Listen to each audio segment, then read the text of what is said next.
Dia bade ngawawancara pun rerencangan. Tepangkeun wastapun Arya Tirta Suwardi nenehna Arya.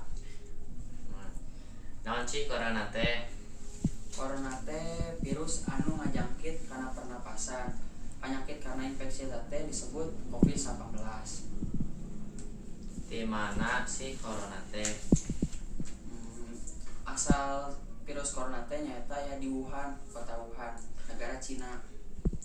Terus ti iraha corona aya teh di Indonesia. Nah, lamun di Indonesia mah nembe masuk teh bulan Maret tahun 2020. Lamun di Cina mah tos di bulan Desember 2018.